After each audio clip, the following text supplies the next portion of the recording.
पूरा साल पढ़ रहे हैं और आप केवल आखिरी के 120 दिन यानी नियरली 4 मंथ्स पढ़ना चाहते हैं, क्या आप नीट को क्रैक कर सकते हैं? कर सकते हैं तो कैसे? लास्ट 15 डेज हम एक्सक्लूसिवली ओनली रिवीजन के लिए रखें तो भी हमारे पास में 118 डेज होते हैं यानी नियरली 120 डेज होते हैं। हम कह तो देते हैं कि सोशल मीडिया बंद कर दो, डिस्ट्रैक्शंस मत करो, पर वो इतना ईजी नहीं है। भाई कौन चाहता है टाइम वेस्ट करना इंस्टा पे, फेसबुक पे? कौन चाहता है वो रील्स पर यूं यूं हाथ घुमाना, सोचना कि 5 मिनट देखूंगा और 2 घंटे निकल गए? ये चीज 24 घंटे 7 दिन फॉर 120 डेज मेंटेन करना is not a joke. Hello मेरे सभी नादान परिंदों, कैसे हैं आप लोग? मैं हूं डॉक्टर आकांक्षा अग्रवाल, आपकी गुरुमा। और आज हम बात करेंगे, काफी सारे स्टूडेंट्स मैसेजेस करते हैं कि मैम अब नियरली 120 डेज बचे हैं और क्या हम अभी भी नीट क्रैक कर सकते हैं? काफी सारे स्टूडेंट्स हैं जिनका बहुत सारा बैकलॉग हो गया है या किसी भी कारण से सीरियस नहीं हो पाए थे, कहीं कहीं लैकुनाज है, रिवीजन प्रॉपरली नहीं हो पा रहा है। और कुछ स्टूडेंट्स ऐसे भी हैं जो अभी जागे हैं, अभी सिंसियर हुए हैं, but still they have the fire in them कि हमें नीट क्रैक करना है, या उन्हें सही टीचर्स अभी मिल पाए हैं, कहीं कोर्स में फंस गए थे, अटक गए थे, वेरियस रीजंस हैं। तो आइए इस वीडियो में हम यही बात करेंगे। सबसे पहले तो क्या 120 डेज में प्रैक्टिकली पॉसिबल है नीट क्लियर करना? मैं केवल टोटली प्रैक्टिकल बात आपसे करूंगी। देखिए स्टूडेंट्स, पहली बात तो अगर मैं ये आज 18 दिसंबर को रिकॉर्ड कर रही हूँ आपके लिए। मैं मानती हूँ कि आपने ये कल भी देखा, तो भी आपके पास में अगर हम 15 अप्रैल तक टारगेट लेके चले, लास्ट 15 डेज हम एक्सक्लूसिवली ओनली रिवीजन के लिए रखें, तो भी हमारे पास में 118 डेज होते हैं यानी नियरली 120 डेज होते हैं। अब क्या इसमें पॉसिबल है? Can I crack? Can I crack? The answer is yes, definitely. Next question बनता है, how can I crack? How can I crack? जो लोग पूरा साल पढ़ रहे हैं और आप केवल आखिरी के 120 दिन यानी नियरली 4 मंथ्स पढ़ना चाहते हैं, क्या आप नीट को क्रैक कर सकते हैं? कर सकते हैं तो कैसे? देखिए स्टूडेंट्स, यहां पर हमें कुछ बातों का बहुत ध्यान रखना पड़ेगा। जैसे सबसे पहला आयाम जो होगा इसमें, वो होगा अब आपको रेगुलरली पढ़ना पड़ेगा, यानी कंसिस्टेंसी मेंटेन करनी पड़ेगी। यानी स्टूडेंट्स, अब आप एक भी दिन और ये नहीं कह सकते हो कि फिर आप 10 दिन बाद पूछो कैन आई क्रैक नाउ, फिर आप 20 दिन बाद पूछो कैन आई क्रैक नाउ। नहीं, नाउ मतलब नाउ, ये पहला स्तंभ है। अगर आप रेगुलर कंसिस्टेंटली पढ़ने के लिए तैयार हैं तो बिल्कुल 120 दिन में क्रैक होगा। मैं पूरी स्ट्रैटेजी बायोलॉजी की बताऊंगी, उसी तरह की स्ट्रैटेजी आप फिजिक्स केमिस्ट्री में भी अप्लाई कर लीजिएगा। नंबर 2, अब आप रैंडम स्टडीज नहीं कर सकते हो, आपको प्लान्ड वे में यानी फोकस्ड स्टडी करनी पड़ेगी। जी हाँ, अब आप 10 जगह से एक ही टॉपिक नहीं पढ़ सकते, इतना टाइम नहीं है। यानी आपको यहां पर 1 चैप्टर 1 टीचर स्ट्रैटेजी फॉलो करनी पड़ेगी। जो मैं हमेशा कहती हूं, मेरे तो गिरधर गोपाल दूसरों ना कोई, अब आपको लगाना पड़ेगा। आप 10 जगह की टेस्ट सीरीज नहीं दे सकते हैं। एक ही चैप्टर पता पड़ा आपके ऑफलाइन ऑनलाइन क्लास में पढ़ा है, उसी का 1 शॉट आ रहा है तो आप वो देखने लग गए, फिर कोई दूसरे प्लेटफॉर्म पर आ रहा है वो देखने लग गए। नहीं, आपको एक चैप्टर एक टीचर से पढ़ना है, जहां से भी आपने अभी तक पढ़ा है, आप कंफर्टेबल हैं, और उन्हीं को पूरा फॉलो करना है। या अगर आप सेल्फ स्टडी कर रहे हैं तो जो भी आपके नोट्स हैं, बेटा ये बहुत जरूरी है कि अब भटकाव नहीं, क्योंकि अब सभी प्लेटफॉर्म्स पर इंक्लूडिंग पीडब्ल्यू, ऑफलाइन ऑनलाइन बहुत सारी सीरीज स्टार्ट होंगी। वो सब आपकी हेल्प के लिए हैं। बट ऐसा तो नहीं होता ना कि हम शादी में जाते हैं, बुफे लगाए तो हम सब कुछ खा ले। भाई पेट तो अपना है, हेल्थ तो अपनी खराब होगी, तो हम वही खाते हैं जो हमें पसंद होता है और जिसकी हमें जरूरत होती है। ऐसे उस बुफे में से आपको पिक करना है कि क्या देखना है और क्या नहीं देखना, क्योंकि आपके पास टाइम नहीं है वेस्ट करने के लिए।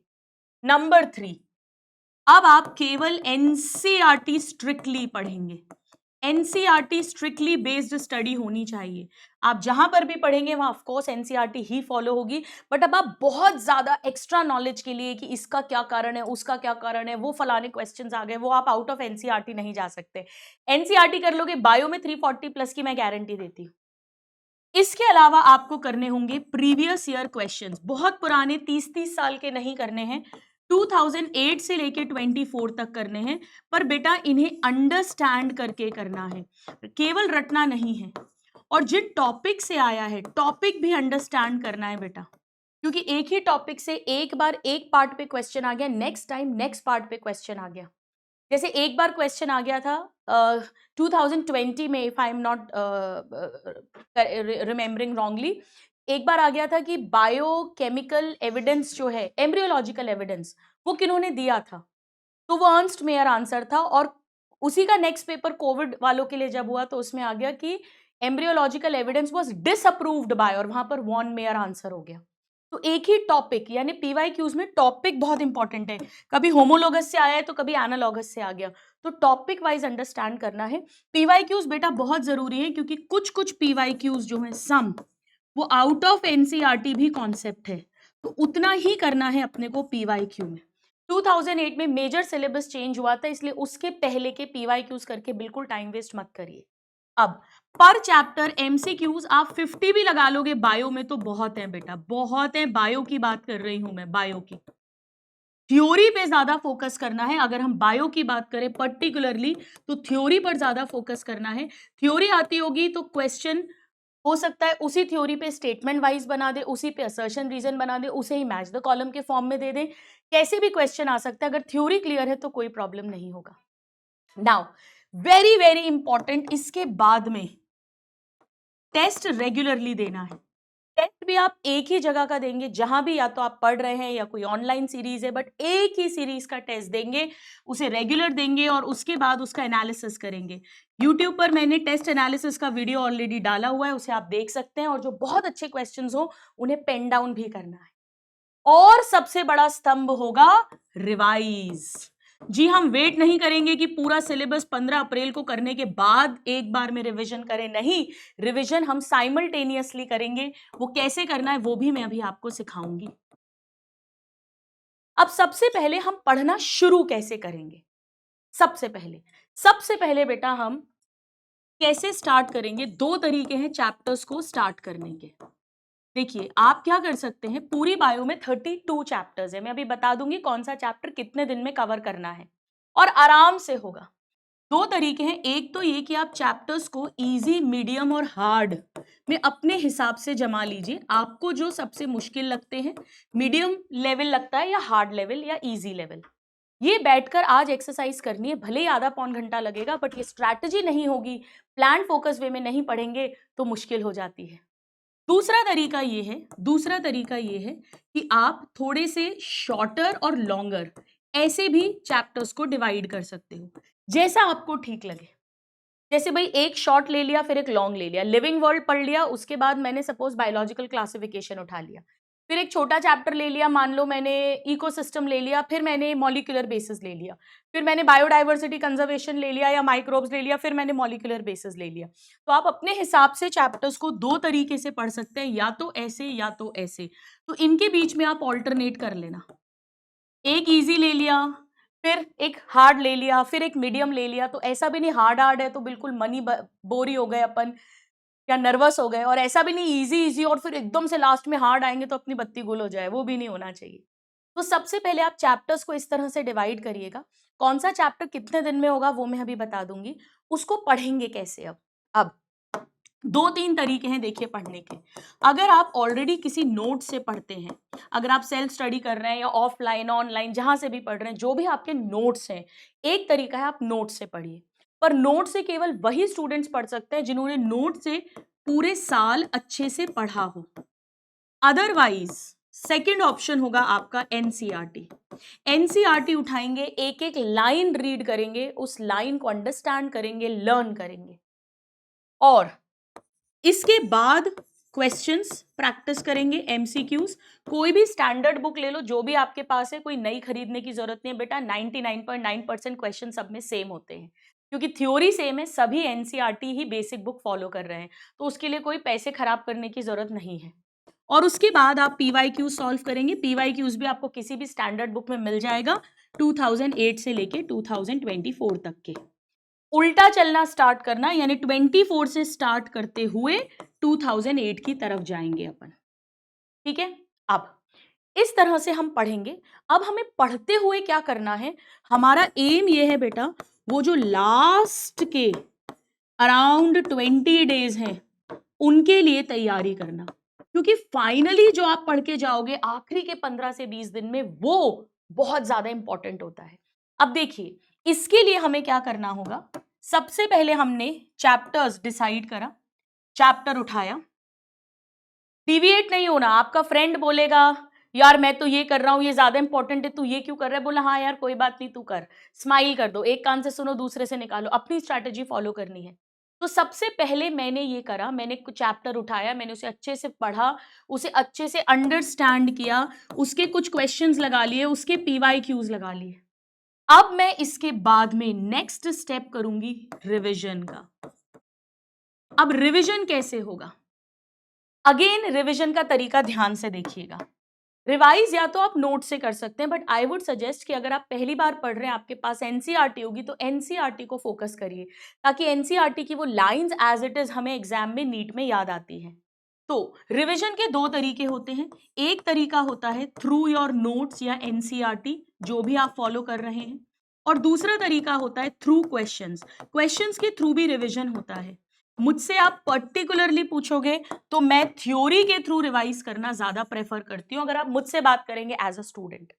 अब रिवाइज कैसे करेंगे, सपोज करो कि आज मैंने ह्यूमन रिप्रोडक्शन में मेल रिप्रोडक्टिव सिस्टम और स्पर्मेटोजेनेसिस पढ़ा है, तो मैं जब कल, ध्यान से सुनना, जब मैं कल फीमेल रिप्रोडक्टिव सिस्टम पढ़ूंगी तो मैं पहले इस मेल रिप्रोडक्टिव सिस्टम को रिवाइज करूंगी, यानी नेक्स्ट डे मैं रिवाइज करूंगी, फिर मैं फीमेल रिप्रोडक्टिव सिस्टम पूरा पढ़ूंगी, फिर अगले दिन जब मैं फॉर एग्जांपल मेंस्ट्रुअल साइकिल पढ़ूंगी तो मैं फीमेल रिप्रोडक्टिव सिस्टम को रिवाइज करूंगी। यानी नेक्स्ट डे आप लास्ट डे का या रिवाइज करेंगे, यानी उसे कहेंगे वन डे, डे 1 पर रिवीजन होगा। ट्यूसडे जो पढ़ा है वेडनेसडे रिवाइज होगा, वेडनेसडे पढ़ा है थर्सडे रिवाइज होगा, थर्सडे पढ़ा है फ्राइडे रिवाइज होगा। इसके बाद आप रिवीजन करेंगे उसी चीज का थर्ड डे पर। फॉर एग्जाम्पल ट्यूसडे जो पढ़ा है उसे वेडनेसडे रिवाइज करा, थर्सडे करने की कोई जरूरत नहीं है डे 2 पे, फिर आपने उसे फ्राइडे रिवाइज करा, और फिर आप उसे 7 डेज बाद रिवाइज करेंगे। बहुत ही फेमस टेक्निक है 1-3-7। मैं पर्सनली क्या करती हूं, मैं फर्स्ट डे रिविजन करती हूं, मैं अपने पोस्ट ग्रेजुएशन MS में क्या करती थी वो आपको बता रही हूँ। फर्स्ट डे रिवाइज करती हूँ, प्री PG की प्रिपरेशन के टाइम ये मैंने सीखा था। थर्ड डे रिवाइज करती हूँ और फिर मैं संडे रिवाइज कर लेती हूँ। मैं संडे रिवाइज कर लेती थी, यानी मैं संडे को बेटा पूरे वीक का रिवीजन कर लेती थी। पूरे वीक का रिवीजन मेरा संडे को फिक्स था। संडे को मैं देर तक सोना, टाइम बर्बाद करना नहीं करती थी, क्योंकि एक बात ध्यान रखिए, अगर 120 डेज में आप नीट क्रैक करने की सोच रहे हैं तो कोई छुट्टी अगर आती है हॉलीडे या संडे, वो एक्स्ट्रा एक्स्ट्रा एक्स्ट्रा इंपॉर्टेंट है। तो जो मंडे पढ़ा है मैंने उसे ट्यूसडे रिवाइज करा, वेडनेसडे जरूरत नहीं है, थर्सडे रिवाइज करा और संडे रिवाइज कर लिया। इसी तरह जो ट्यूसडे पढ़ा है उसे वेडनेसडे रिवाइज किया, थर्सडे की जरूरत नहीं, फ्राइडे रिवाइज करा और संडे रिवाइज कर लिया। तो मैं पूरे वीक का वीकली रिवीजन भी करती जा रही हूं। अब यहां एक और बात हम बहुत ध्यान से सुनेंगे, जब आप रिवीजन करेंगे, जब आप फर्स्ट टाइम रिवीजन करोगे, जैसे आपने ट्यूसडे को पढ़ा, आपने वेडनेसडे को रिवाइज किया, बेटा अगर आपने ट्यूसडे अच्छे से पढ़ा है, समझा है, जोर जोर से बोलकर याद करा है, तो जब आप वेडनेसडे रिवाइज करोगे आपको 80% याद आएगा। कुछ चीजें जो आपको कंफर्म आती होंगी, जैसे टेस्टिस जो हैं they are present outside abdominal cavity, क्योंकि 2 से 2.5 डिग्री सेल्सियस टेम्परेचर कम होता है, which is needed for spermatogenesis, आपको रटा हुआ है। बट कुछ पॉइंट्स हैं जहां आपको कंफ्यूजन होगा या याद नहीं आएंगे, उसे आप एक स्टार लगा लेंगे, एक स्टार लगा लेंगे। अब जब आप डे 3 पे रिवाइज करोगे तो बेटा पूरा रिवाइज नहीं करना, केवल सरसरी निगाहों से देखा हल्का सा, और जो स्टार वाले पॉइंट्स हैं उन्हें अच्छे से रिवाइज किया, उन्हें फिर से याद करा, फिर देखा। मान लो पहले 20 पॉइंट्स पर स्टार लगे थे, आपने उन्हें जब मंडे पढ़ के ट्यूसडे रिवाइज किया, 20 पॉइंट्स पे स्टार लगाए थे, आपने उन्हें ट्यूसडे को ही अच्छे से लर्न किया था, और अब वेडनेसडे रिवीजन नहीं किया, आप थर्सडे पे आए, थर्सडे को उन 20 में से मान लीजिए कि आपको 13 पॉइंट्स याद आ गए, यानी अब 7 जो बचे हैं अभी भी याद नहीं आ रहे या कंफ्यूजन है, उस पर डबल स्टार लगा लोगे।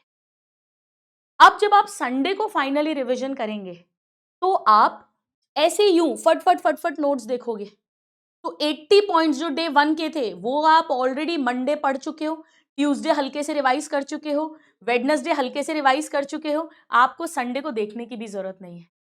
जो स्टार लगाया था ट्यूसडे को लर्न किया था 20 पॉइंट्स, उनमें से थर्सडे को हमें 13 पॉइंट्स याद आ गए थे और बाकी 7 पे डबल स्टार लगा था। हमने उन डबल स्टार वालों को लर्न भी करने की कोशिश की थी। अब हम संडे को सिर्फ स्टार और डबल स्टार वाले पॉइंट्स को रिवाइज करेंगे। फिर ऐसा होगा कि स्टार वाले तो याद आ ही जाएंगे जो 13 पॉइंट्स हैं, डबल स्टार के 7 में से मान लीजिए 5 पॉइंट्स याद आ गए, यानी अब वो जो 2 बचे उन्हें आप ट्रिपल स्टार लगा दोगे और उन्हें अलग से नोट डाउन कर लोगे एक रजिस्टर के अंदर। एक सेपरेट डायरी या सेपरेट रजिस्टर बनाइएगा, उनके अंदर आप इसे नोट कर लेंगे और फाइनली ये रिविजन्स होंगे आपके लास्ट 20 डेज के अंदर। लास्ट 20 डेज में पूरा पूरा सिलेबस रिवाइज नहीं होगा, केवल ये ट्रिपल स्टार पॉइंट्स रिवाइज होंगे और कभी मन करा तो डबल स्टार वाला भी रिवाइज कर लिया, बस बाकी कुछ भी रिवाइज नहीं होगा, सब आपको पक्का होगा। बेटा ये बहुत जबरदस्त रिवीजन टेक्निक बता रही हूँ, ये मैंने पर्सनली प्री पीजी की प्रिपरेशन के टाइम सीखी थी। बहुत कॉमन है, बहुत फेमस है, बट इंपॉर्टेंट है कि आप उसे अप्लाई कर रहे हो या नहीं कर रहे हो। आप इसे करके देखना, मेरे कहने पे इसे 2 वीक्स आप करके देखो, आप देखना आपका कॉन्फिडेंस लेवल अलग ही हो जाएगा। धीरे धीरे आपका दिमाग का मेमोरी, ग्रास्पिंग सब कुछ इंक्रीज हो जाएगी। अब किस चैप्टर को कितने दिन में पढ़ेंगे, तो यहां मैंने ये पूरा का पूरा एक चार्ट बना दिया है आपके लिए। बेटा ये पूरे 32 चैप्टर्स हैं, मैंने इसे 113 दिन का बनाया है। 7 डेज अभी भी आप पे बफर होगा, तो आप ये समझ लो कि भाई हम 15 अप्रैल की जगह हम 8 अप्रैल को ही सिलेबस खत्म कर देंगे। बट इसमें ढीले मत पड़ना कि 7 दिन है तो यहाँ 2 दिन खिसकाते गए, नहीं, करना है तो करना है। This is very very important. तो ये मैंने आपके लिए बना दिया है और बहुत आराम से आप एनसीईआरटी को थरली कवर कर सकते हैं इतने नंबर ऑफ डेज में जितना मैं बता रही हूं। अब यहां पर एक सबसे बड़ी प्रॉब्लम क्या आती है इसकी, स्टूडेंट्स मेन प्रॉब्लम ये होती है कि ये चीज 24 घंटे 7 दिन फॉर 120 डेज मेंटेन करना इज नॉट अ जोक। फिर से टाइम बर्बाद होने लगता है स्टूडेंट्स को और जैसे जैसे टाइम वेस्ट होता है वैसे वैसे फिर से ये लूप चल जाएगा। कितनों के साथ ऐसा होता है मुझे कमेंट में जरूर बताना कि शुरुआत तो जोर शोर से करते हैं पर इसी भटकाव के कारण, कंसिस्टेंसी मेंटेन ना करने के कारण किसी भी रीजन से गड़बड़ हो जाती। अब बेटा यहां पर बहुत ज्यादा जरूरी है मेंटल स्टेबिलिटी होना। मेरी बात ध्यान से सुनिए, हम कह तो देते हैं कि सोशल मीडिया बंद कर दो, डिस्ट्रैक्शंस मत करो, पर वो इतना इजी नहीं है। भाई कौन चाहता है टाइम वेस्ट करना इंस्टा पे, फेसबुक पे? कौन चाहता है वो रील्स पर यूं यूं हाथ घुमाना, सोचना कि 5 मिनट देखूंगा और 2 घंटे निकल गए? कोई नहीं चाहता, बट फिर भी होता है। इसके लिए आपको अपने ईश्वर से, अपने इष्ट से जुड़ना पड़ेगा। बेटा मेरे कहने पर नाम जप शुरू करिए प्लीज, 10 मिनट सुबह, 10 मिनट रात को सोते टाइम। जिस भी ईश्वर को आप मानते हैं, अगर आप निराकार को मानते हैं तो आप ओम जो यूनिवर्सल साउंड है उसका जाप कर सकते हैं। कोई भी हरि के स्वरूप का, जैसे राम राम राम राम, राधा राधा राधा राधा, ओम ओम ओम ओम, इनका जाप शुरू करिए 10 मिनट सुबह, 10 मिनट रात। और number 2, daily must do, can do and don't do list बनाइए। ये मैंने यूट्यूब पर डाल भी रखी है। एक रात पहले अगले दिन की प्लानिंग करो, एक अलग से डायरी बनाओ। मैं इसे जागृति डायरी या रजिस्टर कहती हूँ। मेरे स्टूडेंट्स मुझे रेगुलरली टेलीग्राम पर भेजते भी हैं, मुझे क्या पढ़ना ही पढ़ना है, क्या है जो थोड़ा टाइम मिला तो मैं एक्स्ट्रा पढ़ सकता हूं, और क्या है जो मुझे बिल्कुल नहीं करना है। मुझे ओवर थिंकिंग नहीं करनी है, मुझे इंस्टा 20 मिनट से ज्यादा नहीं देखना है। ये लिखो। जब आप लिखोगे रोज रोज, 2 दिन 3 दिन 4 दिन फॉलो नहीं करोगे, अपने आप शर्म आएगी, गिल्ट आएगा, चीजें फॉलो होती है। अगर आप सोचेंगे ही नहीं, बस दिमागी लेवल पर रहेगा, तो कम होना मुश्किल होगा। एंड वेरी वेरी इंपॉर्टेंट बेटा, अवॉइड नेगेटिविटी। अब ये सबसे ज्यादा जरूरी है। किसी भी तरह का नेगेटिव कमेंट्स, नेगेटिव माहौल, नेगेटिव इंसानों से दूर रहना है, चाहे वो आपका कोई फ्रेंड हो, आपका कोई रिश्तेदार हो। अगर आप अवॉइड कर सकते हैं तो टोटल अवॉइड कर दीजिए, बिकॉज आप बहुत छोटे हैं अभी। कहना आसान है कि एक कान से सुनो दूसरे से निकालो, इतना आसान नहीं होता जब कोई तीखा शब्द बोलता है। तो बेहतर ये है कि आप अपने घर वालों को भी बोल दें और ऐसे लोगों के फ़ोन ही अवॉइड कर दो अगर कर सकते हो। और बिल्कुल ही नहीं कर सकते हो तो भई जब उनसे बात हो रही हो तो कोई पिक्चर का गाना इमेजिन कर लिया करो या पिक्चर की स्टोरी इमेजिन कर लिया करो ताकि उनके कानों के शब्द, उनके जो मुँह के शब्द हैं, आपके कान में ज़्यादा अंदर तक ना घुसे। किसी भी तरह की नेगेटिविटी, किसी भी तरह का प्रोपेगेंडा इसमें नहीं पढ़ना है। जैसे अभी नीट के सिलेबस चेंज को लेकर कितने वीडियोज़ बने, लाइव हुए, आधा घंटा, 2 घंटा, वो सब बेटा व्यूज़ का खेल है। पीडब्ल्यू की तरफ से एक शॉर्ट्स गया था केवल, इंस्टा पे मैंने केवल एक स्टोरी पोस्ट कर दी थी, exactly no change in NEET 2025 syllabus of biology. आप पढ़ते रहो, टाइम वेस्ट मत करो। तो बेटा ये सब चीजें अब होंगी, छोटी से छोटी बात का बतंगड़ बनाया जाएगा। आप अपने कहीं भी जहां पर भी ट्रस्ट है वो एक टीचर को फॉलो करिए, न्यूज मिल जाएगी। टाइम बर्बाद मत करो। यहां तक बिल्कुल अच्छे से सबको क्लियर है कि हमें क्या क्या करना है? Very very important. अब इसके बाद एक चीज मुझे आपको और बतानी थी स्टूडेंट्स, आपको रिवीजन के लिए एक चीज और बहुत हेल्प कर सकती है और वो है सीडब्ल्यू के ऊपर हमने पॉडकास्ट डाले हुए हैं। अगर आपके पास पीडब्ल्यू के ऑनलाइन बैच है तो यकीन बैच के अंदर मैंने जूलॉजी 3.0 के अंदर और 2.0 बॉटनी अल्फा के अंदर बॉटनी के सारे पॉडकास्ट है। वरना आप सीडब्ल्यू चैनल पे भी देख सकते हैं, पॉडकास्ट है, मेरे और मैम हम दोनों ने मिलकर रिकॉर्ड करे हैं। इनसे भी क्विक रिविजन्स में आपको बहुत ज्यादा हेल्प मिलेगी। चलिए आइए मेरे नादान परिंदों, अब आई होप यहां तक सबको क्लियर है बिल्कुल अच्छे से। स्टूडेंट्स की काफी डिमांड पर मैंने ये ऑफिशियल टेलीग्राम चैनल भी बनाया है। आप इस क्यूआर कोड को स्कैन कर सकते हो अपने मोबाइल के गूगल पे जाकर, इसे ज्वाइन कर सकते हैं। ये आपको यहां मैं daily dose, tricks, tips, motivated रखना और ये स्पेशली ये जो मेंटेन करना है उसमें आपके हेल्पफुल होंगी। तो स्टूडेंट्स आप जहां भी पढ़ रहे हो आप वहां पर पढ़ाई कंटिन्यू करिए। आप चाहे सेल्फ स्टडी कर रहे हो, ये स्ट्रैटेजी मोर देन इनफ है बायोलॉजी में 340 प्लस मार्क्स लाने के लिए, अगर आप इसे सिंसियरली फॉलो करेंगे। बट अगर मान लीजिए कि आप खुद से फॉलो नहीं कर पा रहे हैं, आपको कुछ हिच होता है, आप उतनी रेगुलरिटी मेंटेन नहीं कर पाते हो, आपको एक हेल्पिंग हैंड चाहिए, तो पीडब्ल्यू जो है विद्यापीठ के अंदर फास्ट ट्रैक प्रोग्राम स्टार्ट करा है। आपके जो नियर बाय विद्यापीठ है वहां पर आप इसके लिए इंक्वायर कर सकते हैं।